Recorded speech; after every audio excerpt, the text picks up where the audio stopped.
Sot do të eksplorojmë një nga profesionet më të vjetra dhe më magjepsëse në historinë e njerëzimit, një profesion që lidhi mbretëritë, ruajti sekretet dhe formsoi fatin e kombeve të tëra gjatë një prej periudhave më të trazuara të qytetërimit perëndimor. Përpara se të vazhdojmë me videon, mos harroni të regjistroheni në kanal për më shumë rrëfime dokumentare si kjo. Imagjinoni për një moment një botë pa telefona, pa internet, pa posta të strukturuara. Një botë ku distanca midis dy qyteteve mund të nënkuptonte javë ose edhe muaj udhëtimi, ku një mesazh urgjent mund të përcaktonte rezultatin e një lufte ose rënien e një perandorie.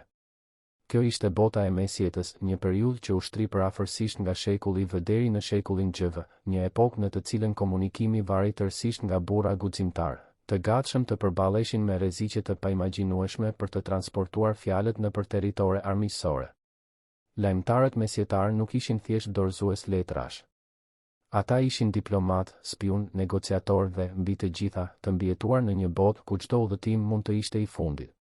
Për të kuptuar vërtet rëndësinë e këtyre burrave të jashtëzakonshëm, duhet së pari të transportohemi në Evropë pas rënies së perandorisë romake të perëndimit. Me kolapsin e Romës në shekullin V, u zhduk edhe një nga sistemet më të sofistikuara të komunikimit që bota e lashtë kishte njohur. Cursus Publicus, rrjeti shtetëror romak i lajmtarëve dhe stacioneve të ndërrimit, thjesht pushoi së ekzistuari. Rrugët romake, që dikur kishin qenë arteriet e një perandorie që shtrihej nga Britania në Egjipt, filluan të degradoheshin. Sistemet e centralizuara të qeverisjes u zëvendësuan nga një fragmentim politik që e shndërroi Evropën në një lëvore mbretërish, dukatash, kontesh dhe zotërimesh, secila me ligjet, zakonet dhe rreziqet e veta. Në këtë skenë fragmentimi dhe pasigurie, nevoja për komunikim nuk u zhduk. Përkundrazi, ajo u bë edhe më vendimtare. Mbretërit duhej të koordinonin forcat e tyre ushtarake. Fisnikët duhej të negocionin aleanca dhe martesa. Kisha Katolike, institucioni i vetëm që ruante një lloj uniteti kontinental, duhej të administronte rrjetin e saj të gjerë të dioqezave, manastireve dhe famullive të shpërndara në të gjithë krishterimin.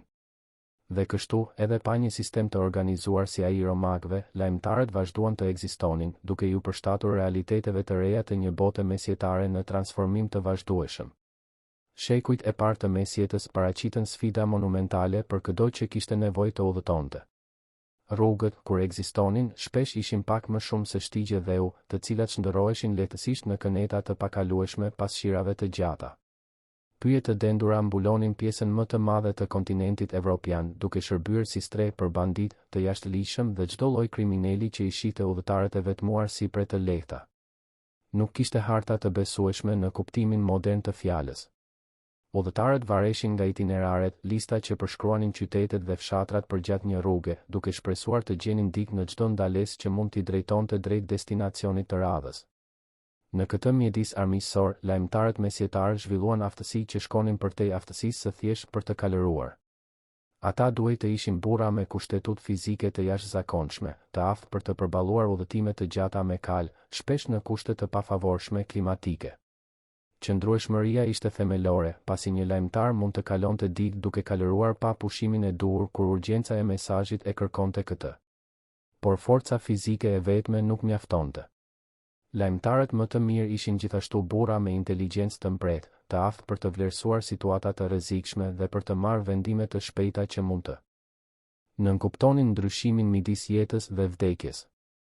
Njohja e gjuhëve vlerësohej veçanërisht. Evropa mesjetare ishte një mozaik gjuhësor, ku dialektet ndryshonin ndjeshëm madje edhe brenda të njëjtës mbretëri. Një lajmtar që udhëtonte nga Londra në Napoli, për shembull, duhej të ishte i aftë të komunikonte në disa gjuhë gjatë rrugës. Latinishtja funksiononte si një lingua franca midis njerëzve të arsimuar, veçanërisht në kontekstin e kishës, por një lajmtar i matur do të zotëronte edhe gjuhët vendase për të negociuar kalimin, për të marrë informacione dhe, kur ishte e nevojshme, për të maskuar identitetin e tij të vërtetë. Kisha Katolike luajti një rol themelor në ruajtjen dhe zhvillimin e sistemeve të komunikimit gjatë mesjetës së hershme. Me papën në Rom dhe peshkopët e shpërndarë në të gjithë Evropën, kisha kishte nevojë për mjete efikase për të ruajtur autoritetin e saj dhe për të koordinuar aktivitetet. Sistemi i lajmtarëve papnor evoluoi nga mbetjet e Cursus Publicusit të vjetër romak, duke ju përshtatur nevojave specifike të një institucioni fetar që përfshinte gjithë kontinentin. Lajmtarët papnor transportonin dekrete, korrespondencë diplomatike dhe dokumente fetare midis Romës dhe dioqezave më të largëta të Krishterimit. Papa Gregori I njohur si Gregori I Madh, I cili mbajti fronin e Shënpjetrit midis viteve 590 dhe 604, ishte veçanërisht instrumental në reformimin e sistemit të komunikimit të kishës. Në një Evropë të shkatëruar nga pushtimet barbare dhe fragmentimi politik që pasoi kolapsin romak, Gregori e kuptoi se aftësia për të komunikuar në mënyrë efikase do të ishte themelore për të ruajtur ndikimin e kishës. Ai centralizoi sistemin e dërgimit të mesazheve, vendosi procedura të standardizuara dhe garantoi që komunikimi që buronte nga papati të ruante konsistencën dhe autoritetin.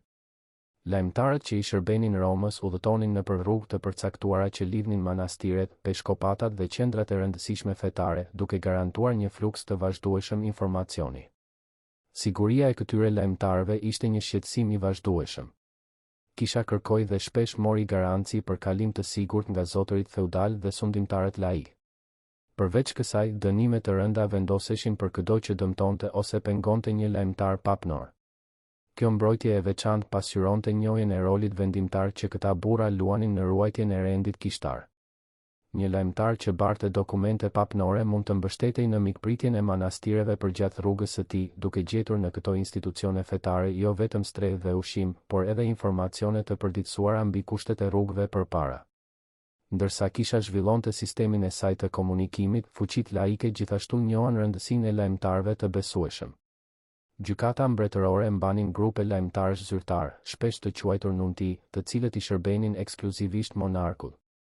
Në Anglinë mesjetare, për shembull, ekzistonte një dallim I qartë midis lajmtarëve me kal, që transportonin komunikime urgjente, dhe lajmtarëve në këmbë, të quajtur vrapues, të përdorur për dërgesa më pak urgjente ose për distanca më të vogla. Këta lajmtarë mbretëror konsideroheshin pjesë e shtëpisë mbretërore, duke marrë paga të rregullta kur ishin në gjykatë dhe shpenzime udhëtimi kur ishin në mision. Jeta e një lajmtari mbretëror ishte plot me përgjegjësi dhe privilegje. Nga njëra anë, ata gëzonin një pozicion relativisht të sigurt në një shoqëri shumë të shtresëzuar, me akses në gjykatë dhe mbrojtjen e emrit të mbretit. Nga ana tjetër, misionet e tyre shpesh I çonin në territore të rrezikshme, ku autoriteti mbretëror mund të vijej në dyshim ose të injorohej. Një lajmtar që barte urdhra të mbretit mund të haste rezistencë nga fisnik rebel ose të shihej si një objektiv I vlefshëm nga banditët që shpresonin të gjenin para ose informacione të vlefshme në zotërimin e tij. Besueshmëria ishte cilësia më e vlerësuar te një lajmtar mesjetar. Kjo shkonte shumë përtej dorëzimit të thjeshtë në kohë të letrave. Lajmtarët shpesh mbanin mesazhe gojore, të memorizuara me kujdes, të cilat plotësonin ose madje zëvendësonin komunikime të shkruara. Në një epokë ku shkrim leximi ishte privilegj I pak njerëzve, aftësia për të memorizuar dhe transmetuar besnikërisht një mesazh gojor ishte një aftësi thelbësore. Përveç kësaj, pritej që lajmtarët të ishin diskret. Ata shpesh kishin akses në informacione të ndjeshme, sekrete shtetërore dhe plane ushtarake. Një lajmtar që tregonte prirje për indiskrecion do ta humbiste shpejt postin e tij dhe, varësisht nga rëndësia e informacionit të zbuluar, mund të humbte shumë më tepër se aq. Kushtet e rrugëve mesjetare meritonin vëmendje të veçantë, pasi ato përcaktonin në masë të madhe përvojën e lajmtarëve. Trashëgimia romake e rrugëve të shtruara vazhdonte në disa rajone, por shekujt e neglizhencës I kishin shndërruar shumë prej këtyre rrugëve të vjetra në relikte të degraduara. Gurët shpesh hiqeshin nga banorët vendas për t'u përdorur në ndërtimet e tyre. Bimësia përpante mbishtrimin duke krijuar pengesa dhe duke fshehur gropa të rrezikshme. Në shumë zona, shtigje të reja dhe u ishin formuar paralelisht me rrugët e vjetra romake, thjesht sepse ishte më e lehtë të ndiqej një rrugë të re sesa të lundroje nëpër pengesat e rrugës origjinale. Jashtë zonave ku ndikimi romak ende ndihej, situata ishte edhe më e pasigurt. Shumica e rrugëve dhe shtigjeve mesjetare nuk ishin gjë tjetër veç se shtigje të ngjeshura nga trafiku I njerëzve dhe kafshëve. Këto rrugë ishin shumë të ndjeshme ndaj kushteve klimatike. Regjistrat historik na flasin për dimra në të cilët rrugë të tëra bëheshin të pakalueshme për muaj të tërë, të shndërruara në lutës të thellë që gëlltiste kuajt dhe qerrët.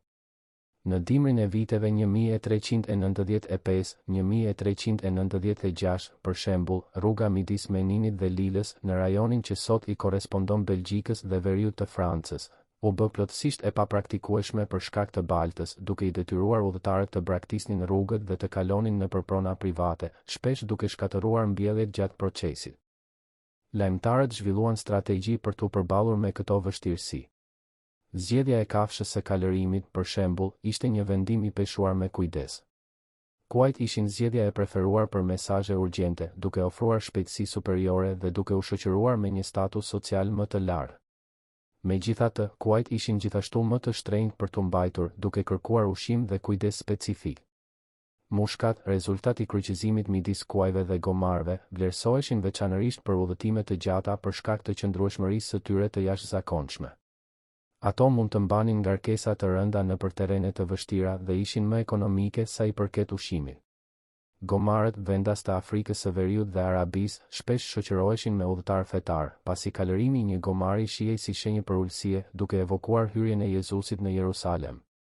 Kostoja e mbajtjes së një sistemi lajmtarësh ishte e konsiderueshme, gjë që shpjegon pse vetëm organizatat më të pasura mund të përballonin shërbime komunikimi private. Përveç kafshëve, duheshin marrë parasysh kostot e akomodimit, ushqimit, taksat e rrugëve dhe urave, kalimet me varka dhe anije dhe rishfetet e mundshme për zyrtarët dhe rojet për të garantuar kalim të shpejtë ose akses të njerëzit të rëndësishëm. Kjo kosto e lartë nënkuptonte që lajmtarët shpesh punonin në regjim autonom, duke pranuar dërgesa nga burime të shumta dhe duke konkurruar me lajmtarë të tjerë për të qenë të parët që dorëzonin lajme të rëndësishme, gjë që mund të sillte shpërblime shtesë.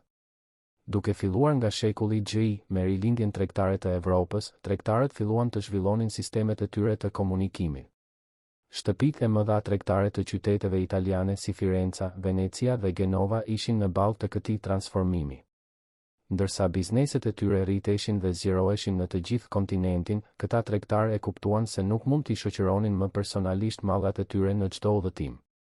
Ata kishin nevojë për informacione të besueshme mbi çmimet në tregjet e largëta, përparimin e ngarkesave të tyre, kostot e taksave në rrugë të ndryshme dhe ndryshimet e mundshme në kushtet tregtare që mund të ndikonin në fitimet e tyre.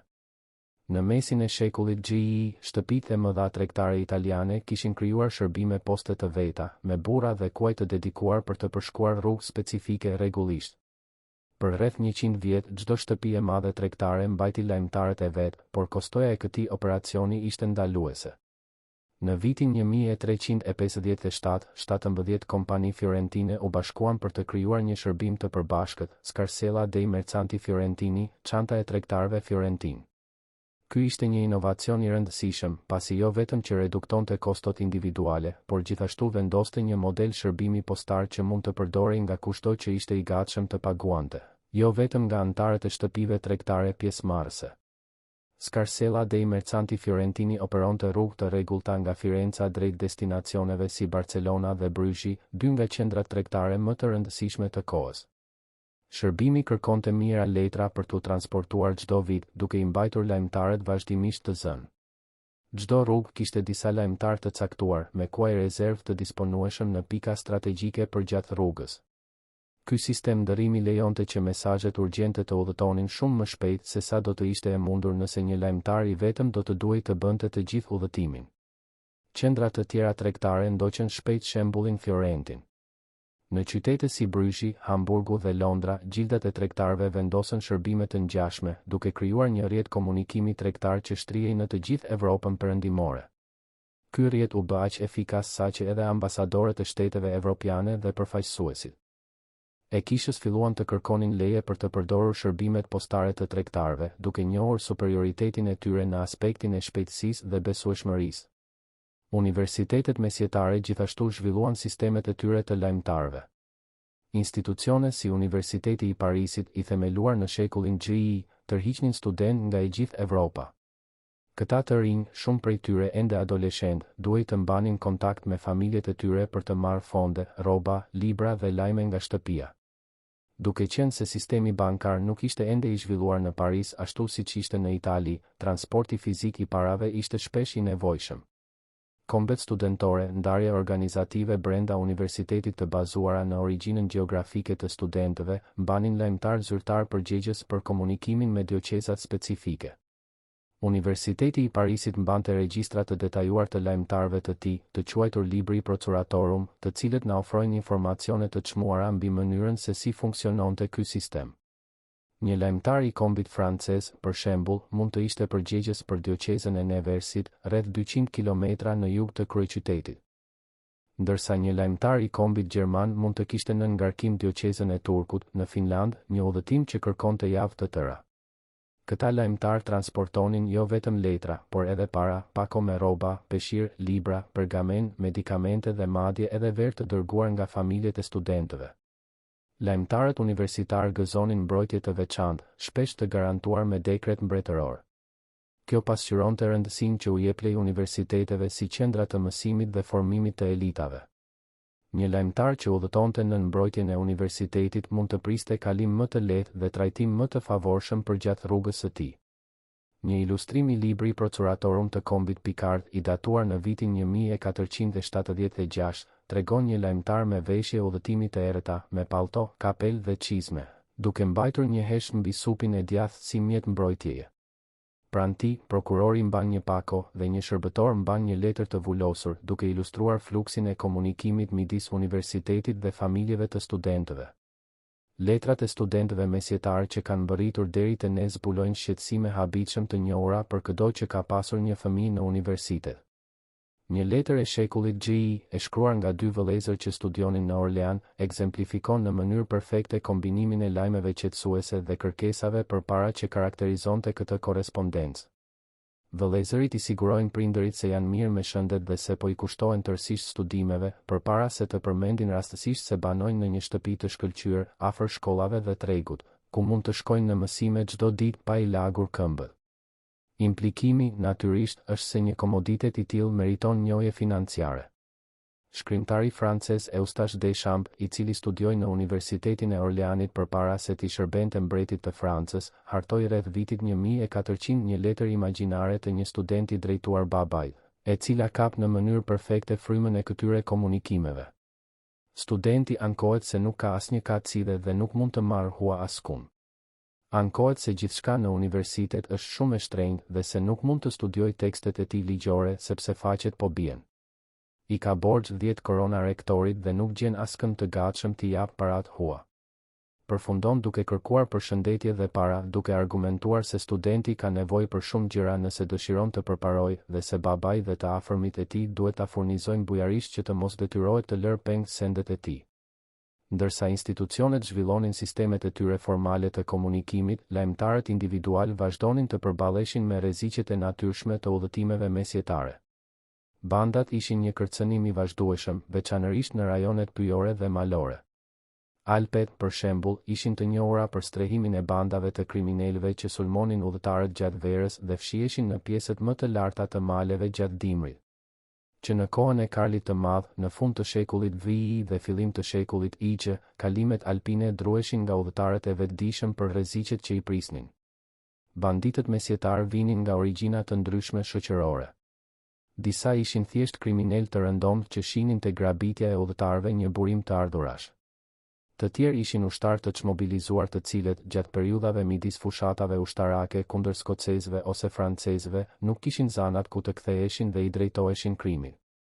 Kishte gjithashtu kalorës të varfëruar të cilët, duke pasur humbur tokat ose burimet e tyre, braktisnin kodet e nderit që duhej të qeverisnin klasën e tyre dhe shndërroheshin në grabitqar të rrugëve. Legjendari Kristof Izi Olshanicës, i cili terrorizoi udhëtarët në Silezi midis viteve 1500 dhe 1512, ishte një kalorës që fitoi famë për mizorinë e tij.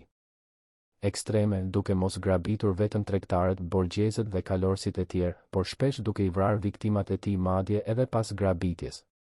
Për të mbrojtur kundër këtyre kërcënimeve, lajmtarët zhvilluan strategji të ndryshme. Më bazikja ishte thjesht shmangia e udhëtimit vetëm. Sa herë që ishte e mundur, lajmtarët bashkoheshin me karavanet e tregtarëve ose grupet e pelegrinëve, duke kërkuar siguri në numër. Kur kjo nuk ishte e mundur, lajmtarët që transportonin ngarkesa të vlefshme ose mesazhe me rëndësi të madhe mund të shoqëroheshin nga eskorta të armatosura, të njohura në disa rajone si Cotereaux ose Aventurier, mercenarë të specializuar në mbrojtjen e udhëtarëve. Disfarsimi ishte një tjetër strategji e zakonshme. Lajmtarët që transportonin informacione të ndjeshme shpesh adoptonin maskime, duke u paraqitur si pelegrin, tregtar ose thjesht udhëtar të zakonshëm. Mesazhet mund të fshieshin në vende të pabesueshme, të qepura brenda rrobave, të fshehura në shkopinjtë e ecjes ose të futura në ndarje sekrete të këpucëve. Disa lajmtarë udhëzoheshin të memorizonin mesazhe të rëndësishme dhe të mos i mbanin ato me shkrim, duke eliminuar kështu çdo provë fizike që mund të inkrimimonte dërguesin ose të zbulonte përmbajtjen e komunikimit të përgjuesit. Autentifikimi i mesazheve ishte një shqetësim i vazhdueshëm në një botë ku falsifikimi mund të kishte pasoja shkatërruese. Vulat e dyllit u bën metoda standarde e autentifikimit gjatë mesjetës. Çdo person me rëndësi zotëronte një matricë vule, shpesh një unaz vule, e cila prodhonte një shtypje unike kur shtypej mbi dyll të nxehtë. Dylli i përdorur ishte tipikisht i përbërë nga rreth 2/3 dyll blete dhe 1/3 rrëshirë, një përzierje që prodhonte një sipërfaqe mjaftueshëm të fortë për të ruajtur detajet e imta, por mjaftueshëm fleksibël për të mos u thyer lehtë gjatë transportit. Vula shërbente për disa qëllime. Së pari, identifikonte dërguesin e mesazhit, pasi çdo vulë ishte unike dhe e njohshme. Së dyti, garantonte që mesazhi nuk ishte ndryshuar, pasi hapja e një letre të vulosur do të thyente pashmangshmërisht vulën. Së treti, i jepte një element solemniteti dhe autoriteti komunikimit. Vulat e monarkëve dhe papëve ishin veçanërisht të përpunuara, shpesh të shtypura në të dyja anët e dyllit dhe të varura në dokument me kordon ose rripa pergamene. Këto vula të varura ishin më të sigurta se vulat e aplikuara thjesht mbi sipërfaqen e dokumentit, pasi ishte praktikisht e pamundur të hiqeshin dhe të rifiksoheshin pa i dëmtuar. Rëndësia e vulave ishte e tillë saqë falsifikimi i tyre konsiderohej një krim shumë i rëndë, shpesh i dënuar me vdekje. Kur një mbajtës vule vdiste, vula e tij zakonisht shkatërrohej për të shmangur rënien e saj në duart e falsifikatorëve. Në rastin e monarkëve, shkatërimi ceremonial i vulës së madhe mbretërore ishte një ngjarje formale, e kryer përpara dëshmitarëve për të garantuar që asnjë përdorim mashtrues nuk mund t'i bëhej instrumentit. Në letrat latine mesjetare, frazat e gdhendura në unazat e vulave zbulonin vetdijen për këtë rëndësi. Klausa sekreta tego nënkuptonte unë fsheh sekrete të mbyllura, ndërsa frange, lege, lecta tege udhëzonte marrësin të thyente vulën, të lexonte dhe pastaj të fshihte atë që u lexua. Pavarësisht gjithë këtyre masave paraprake, falsifikimi i mesazheve mbeti një kërcënim real. Një lajmtar i pandershëm ose i korruptuar mund të shtyhej të zëvendësonte një mesazh me një tjetër, ose të ndryshonte përmbajtjen e tij gojore gjatë transmetimit. Rrëfenjat e Canterburyt nga Geoffrey Chaucer paraqesin një shembull letrar se si mesazhet mund të falsifikoheshin dhe pasojat shkatërruese që mund të rridhnin prej kësaj. Në historinë e njeriut të ligjeve, personazhi Donegild falsifikon letrat mbretërore, duke zëvendësuar mesazhet e mbretit me të tjera me përmbajtje krejtësisht të ndryshme. Lajmtari, edhe pse i pafajshëm nga makinacionet e Donegildit, bëhet instrumenti i pavullnetshëm i padrejtësisë, duke treguar se si integriteti i gjithë sistemit të komunikimit varej jo vetëm nga vulat dhe autentifikimet, por nga ndershmëria e çdo personi të përfshirë në zinxhirin e transmetimit. Është interesante të vërehet se vetë Geoffrey Chaucer, përpara se të bëhej një nga poetët më të mëdhenj të gjuhës angleze, punoi si lajmtar. Në tetor të vitit 1360, i riu Chaucer mori 9 shilinga nga Lioneli i Antwerpenit, në gjykatën e të cilit shërbente, për të transportuar letra nga Franca në Angli, supozohet duke njoftuar kthimin e afërt të Lionelit. Ky episod na kujton se shumë figura historike të shuara kaluan në përvoja jete që rrallëherë i lidhim me arritjet e tyre të mëvonshme. Komunikimi midis gjykatave evropiane gjatë mesjetës shpesh përfshinte shumë më tepër se sa thjesht shkëmbimin e letrave. Lajmtarët diplomatik ishin të ngarkuar jo vetëm me dorëzimin e mesazheve, por edhe me vëzhgimin, raportimin dhe, kur ishte e përshtatshme, negocimin në emër të zotërinjve të tyre. Këta të dërguar kishin nevojë për aftësi diplomatike të rafinuara, aftësi për të vlerësuar situata politike komplekse dhe diskrecion të mjaftueshëm për të mos zbuluar informacione që mund të dëmtonin interesat e padronëve të tyre. Në disa raste, lajmtarët udhëzoheshin të mblidhnin informacione mbi kushtet politike, ushtarake dhe ekonomike të territoreve që vizitonin, duke i shndërruar ata efektivisht në agjend të inteligjencës. Ky dimension spionazhi i aktivitetit të lajmtarëve ishte mirë i njohur dhe shpesh shkak për dyshime. Lajmtarët e huaj që qëndronin për një kohë të gjatë në një gjykatë ose bënin shumë pyetje mund të shiheshin si spion dhe të trajtoheshin me armiqësi. Gjatë periudhave të tensionit politik ose luftës së hapur, lajmtarët mund të ndaloheshin, të merreshin në pyetje ose madje të ekzekutoheshin, veçanërisht nëse kapeshin duke mbajtur informacione të ndjeshme. Historia është plot me shembuj lajmtarësh që pësuan pasoja të tmerrshme thjesht sepse ishin në vendin e gabuar në kohën e gabuar, duke mbajtur mesazhin e gabuar. Një episod veçanërisht ilustrues ndodhi në vitin 1565 gjatë rrethimit të Maltës nga Perandoria Osmane. Kur një lajmtar turk u dërgua te Jean de Valet, mjeshtri i madh i kalorësve të Shëngjonit, për të dorëzuar një komunikim nga Sultan Sulejmani i Madhërisëm, Valeti urdhëroi që lajmtari të varej. Vetëm kur ju tregua se burri ishte një sklav që nuk mund të mos u bindej urdhrave, Valeti ndryshoi mendje, por e nisi mbrapsht me mesazhin se do të varte çdo që do të vinte të dorëzonte komunikime në të ardhmen. Më vonë në të njëjtin rrethim, kur Sulejmani mori lajmin se ushtria e tij kishte dështuar, ai ra në tërbim dhe shkeli me këmbë lajmtarin që solli lajmin e keq, duke treguar se të vrasësh lajmtarin nuk ishte thjesht një fjalë e urtë, por një rrezik profesional shumë real. Tranzicioni drejt fundit të mesjetës solli zhvillime domethënëse në sistemet e komunikimit evropian. Rritja e qyteteve, zgjerimi i tregtisë ndërkombëtare dhe forcimi i monarkive të centralizuara krijuan kërkesë për shërbime poste më të rregullta dhe më të besueshme. Ishte në këtë kontekst që lindi një nga historitë më të jashtëzakonshme të historisë postare evropiane, ngritja e familjes Turn dhe Taksis si zotër të postës perandorake. Historia e familjes Taksis, siç njihen fillimisht, daton në qytetin e vogël të Bergamos, në rajonin e Lombardisë, në veri të Italisë. Rreth vitit 1290, një burr i quajtur Omodeo Tasso organizoi të afërmit e tij në një kompani poste, duke vendosur atë që disa historianë e konsiderojnë shërbimin e parë postar modern të Evropës.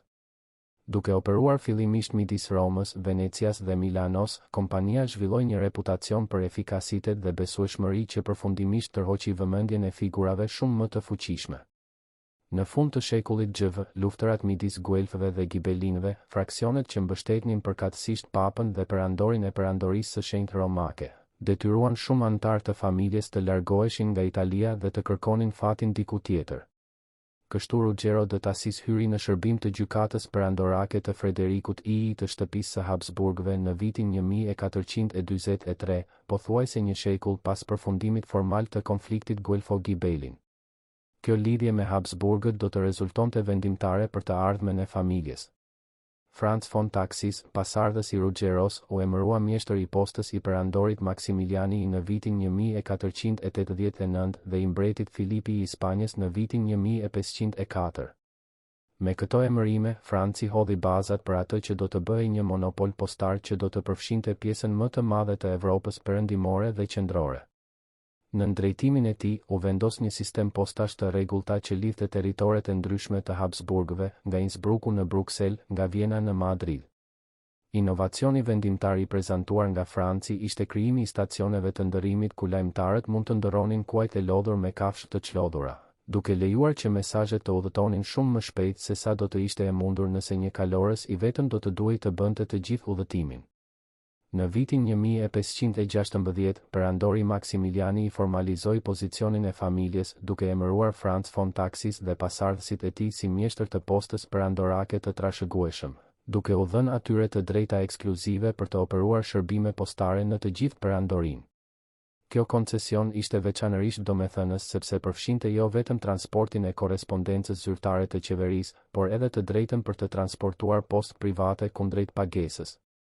Ishte lindja e shërbimit të parë postar publik të Evropës.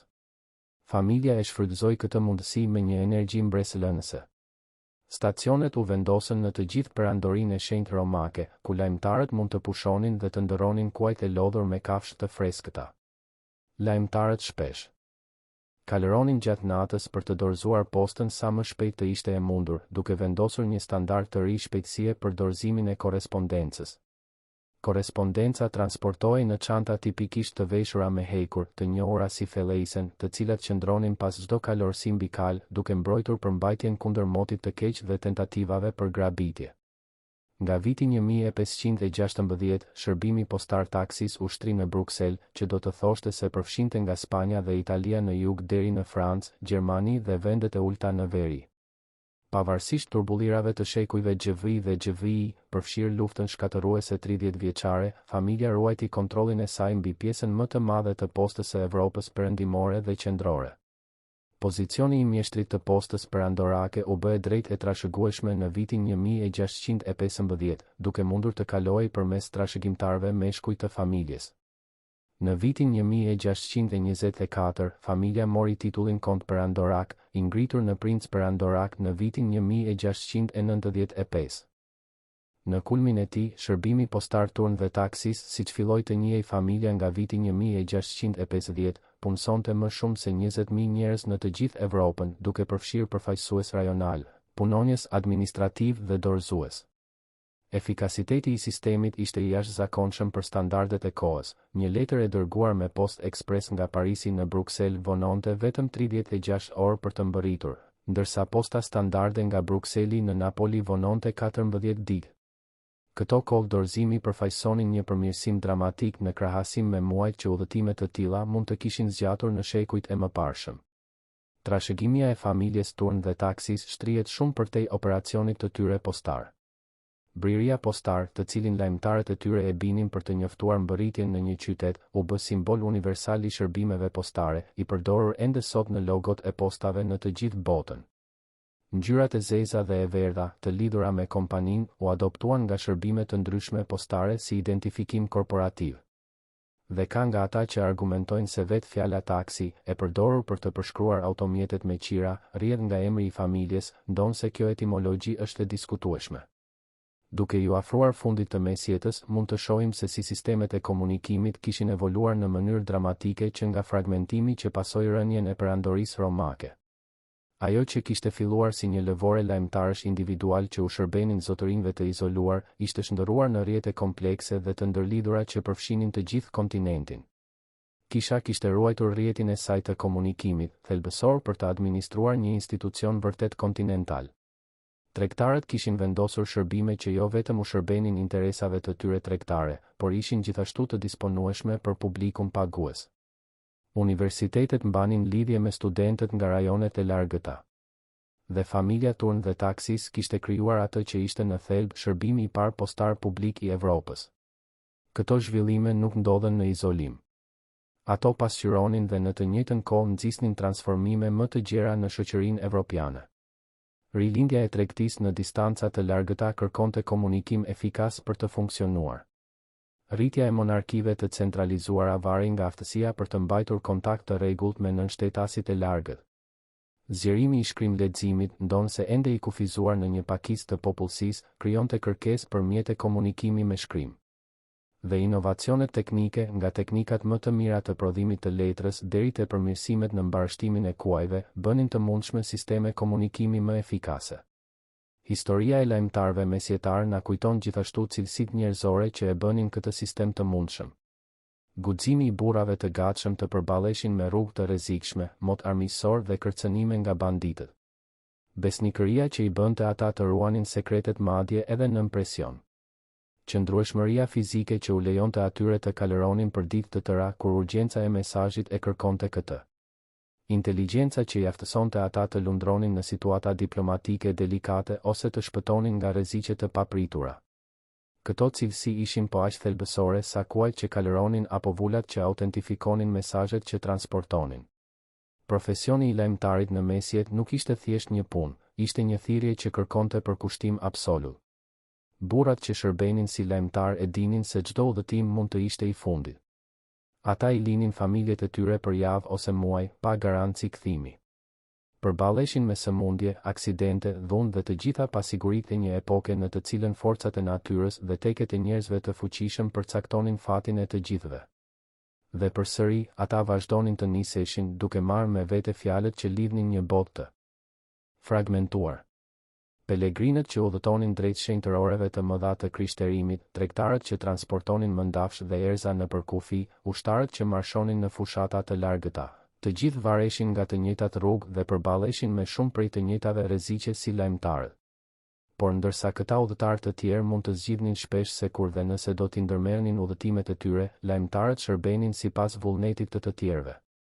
Kur një mbret kishte nevojë të dërgonte urdhra urgjent te një komandant i largët, kur një tregtar kishte nevojë të dinte çmimet në një treg për te detit, kur një pap kishte nevojë të komunikonte një vendim te një peshkop në anën tjetër të kontinentit, dikush duhej të nisej, pavarësisht kushteve apo rreziqeve. Ndërsa mesjeta i linte vendin epokës moderne, sistemet e komunikimit vazhduan të evoluonin. Shpikja e shtypshkronjës nga Johannes Gutenbergu në mesin e shekullit gjv revolucionarizoi shpërndarjen e informacioneve të shkruara. Eksplorimi detar hapi rrugë të reja komunikimi që lidhnin Evropën me kontinente të largëta. Dhe shtetet kombëtare në lindje gradualisht morën kontrollin e shërbimeve postare, duke i shndërruar ato në monopole qeveritare. Por bazat ishin hedhur gjatë mesjetës, nga burra emrat e të cilëve u harruan në pjesën më të madhe nga historia, por shërbimi i të cilëve bëri të mundur qytetërimin mesjetar ashtu siç e njohim. Lajmtarët mesjetar meritojnë të kujtohen jo vetëm si kuriozitete historike, por si figura që luajtën një rol vendimtar në formimin e botës moderne. Ata ishin të parët që demonstruan se komunikimi i rregullt dhe i besueshëm ishte i mundur në distanca të mëdha, duke vendosur precedent që përfundimisht do të çonin në sistemet postare kombëtare, në rrjetet telegrafike, në komunikimet me radio dhe, së fundi, në internetin që sot lidh miliarda njerëz në çast. Sa herë që dërgojmë një email ose një mesazh teksti, ne po marrim pjesë në një traditë që shtrihet për më shumë se 1000 vjet, deri te ata burra guximtar që udhëtonin nëpër rrugë të baltosura, duke mbajtur pergament të vulosur me dyll. Historia e lajmtarëve mesjetar është gjithashtu një histori mbi natyrën njerëzore dhe mbi atë se si shoqëritë përballen me sfidën themelore të distancës. Në një epokë përpara telekomunikacioneve, e vetmja mënyrë për të bërë një mesazh të udhëtonte ishte të bëjë një qenie njerëzore të udhëtonte bashkë me të. Kjo do të thoshte se çdo komunikim barte me vete jo vetëm fjalë, por edhe gjithë peshën e pranisë njerëzore, rrezikun, përpjekjen, besimin e depozituar te një individ për të përfunduar një detyrë jetike. Kishte një intimitet në këtë sistem që komunikimet tona të çastit të sotme rrallëherë arrin ta kapin. Kur mendojmë për lajmtarët mesjetar, mendojmë për figura të vetmuara që udhëtojnë përmes peizazheve të pafundme dhe shpesh armiqësore. Imagjinojmë rrapullimën e thundrave mbi urat prej guri, tringëllimën e thumbave të çizmeve në bujtinat e pluhurosura, tingullin e një briri postar që njofton mbërritjen e lajmeve nga toka të largëta. Këto imazhe na lidhin me një të kaluar që mund të duket e largët, por që vendosi bazat për shumë nga ato që i konsiderojmë normale në jetën tonë të përditshme. Aftësia për të komunikuar përmes distancave të mëdha nuk është diçka që thjesht lindi me teknologjinë moderne. Është rezultat i shekujve të zhvillimit, eksperimentimit dhe përsosjes. Lajmtarët mesjetar ishin pionierët e këtij evolucioni, të parët që demonstruan sistematikisht se komunikimi i rregullt dhe i besueshëm ishte i mundur. Përpjekjet e tyre meritojnë të njihen dhe të festohen si një kontribut themelor për qytetërimin njerëzor. Manastiret luajtën një rol veçanërisht të rëndësishëm në ruajtjen dhe transmetimin e njohurive gjatë gjithë mesjetës, dhe sistemet e tyre të komunikimit të brendshëm meritojnë përmendje të veçantë. Abacitë benediktine, për shembull, mbanin rrjete korrespondence që lidhnin komunitetet fetare të ndara nga qindra kilometra. Letrat e shkëmbyera midis këtyre institucioneve nuk trajtonin vetëm çështje administrative, por shërbenin edhe si mjete për shpërndarjen e ideve fetare, filozofike dhe shkencore. Librat e letrave të ruajtura në arkivat monastike, si ato të abacisë së Linit, në Gjermani, zbulojnë një sofistikim habitës në artin e komunikimit me shkrim, ku murgeshat demonstronin zotërim të teknikave retorike që u mësoheshin me kujdes novicave. Komunikimi midis manastireve femërore paraqiste veçoritë e veta. Murgeshat, shpesh me origjinë nga familje fisnike dhe prandaj më të arsimuara se mesatarja e popullsisë, zhvilluan stile epistolare të përpunuara që kombinonin elemente të devotshmërisë fetare me lajme praktike dhe shprehje afekti. Një letër e ruajtur nga abacia e Linit demonstron se si murgeshat përdornin metafora qiellore për të kapërcyer kufizimet fizike të mbylljes, duke përshkruar se si dërgonin shenjtor si lajmtar shpirtëror për ngjarje ku nuk mund të merrnin pjesë personalisht.